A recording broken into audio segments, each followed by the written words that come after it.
On this day in combat sports history, on September 6, 1920, Jack Dempsey defended his World Heavyweight Championship against Billy Miske. It would mark Dempsey's first title defense as well as his third bout with Miske. The bout also had radio significance as it was the first boxing match to ever be covered on the radio. It was something called fight returns. You see, the bout was not known to have received live radio coverage as Detroit News 8XK lacked a ringside announcer. However, the station did provide radio updates with these fight returns.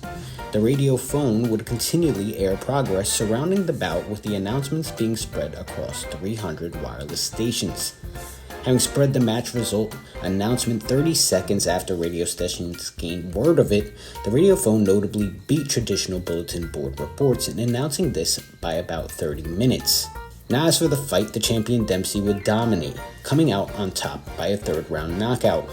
Dempsey notably recognized that Miske, who had never been knocked out before and had given tough challenges in the pair's prior fights, was performing well below the standards of their first two fights.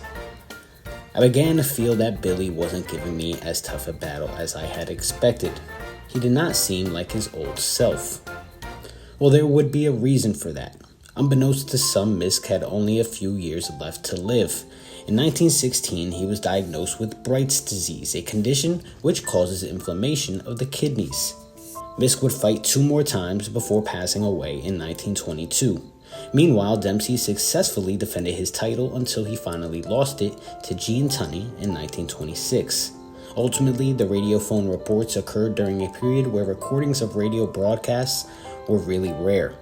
The earliest recording of a radio broadcast is disputed, although none have survived prior to a recording of President Warren Harding in May of 1922. According to research by the National Archives, the oldest surviving regular radio broadcast is Woodrow Wilson's Armistice Day speech in 1923.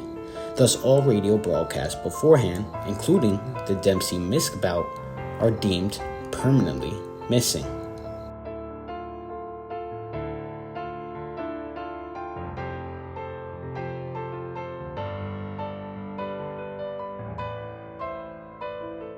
Every time I wake up, shit feel the same. Got a million thoughts and they weighing on my brain. Sipping on my favorite liquor just to ease the pain, cause I feel like I'm crazy and desperately need to change. Making plans to move and talking state to state. Talking pounds and haze, medical high. Ray, look how my eyes stay. What more can I say? How dare a nigga tell me that this rap won't work?